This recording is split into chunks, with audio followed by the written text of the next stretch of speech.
these violent street gangs into civil court, out of the shadows, expose them for what they are, and if we're successful, and I think we will be, take their assets and the profit motive for killing our babies.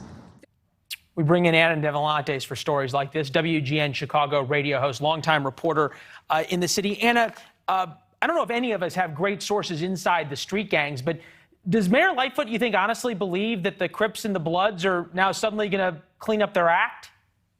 You know, it's an excellent question. You're asking exactly the question all of us as Chicagoans are asking, is this really going to make a dent in crime? Because I think for those of us who live in cities like Chicago with a violent crime problem, Leland, we're all anxious for solutions. I certainly count myself in that category.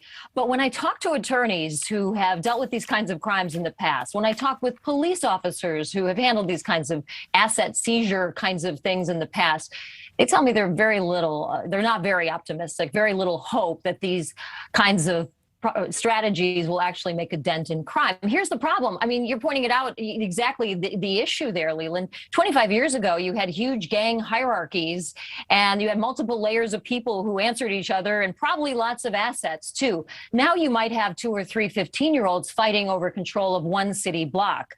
What kind of assets does a 15-year-old have? They certainly don't own a home. They probably don't own a car. They might have a few $100 in their pocket. So what are those kinds of assets really going to do? Those who have handled these cases in the suburbs for 20 years say they've prosecuted hundreds of these, and really it's amounted to barely anything when it comes to money. When you're spending your life worried about being in business or being competitors to people who settle scores with guns on a routine basis, we saw the crime stats. Why would the mayor think that this would have any kind of effectiveness at all? Or is it simply trying to say she's doing something when what she doesn't want to do is re-empower the police force?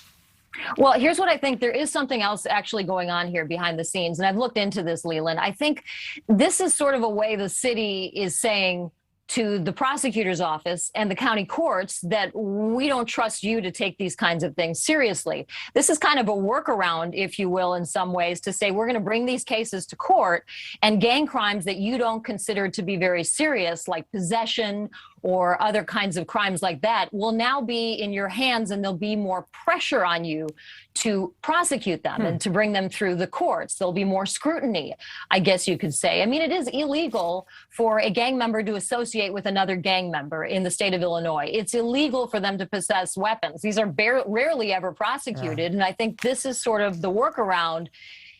Some people are telling me that this is what they're trying to do, to say, okay, courts, we don't think you're taking these kinds of things seriously. Maybe now you will. Well, I guess we'll see with the crime numbers and how many people die on a weekly basis here and the weekend basis here. Anna, good to see you. Thanks. Sadly true. Yeah, you too, Leland. All right. It is harder and harder to be an unvaccinated American. There are new restrictions, and yes, I said new, even over the weekend, for those unwilling to get the shot.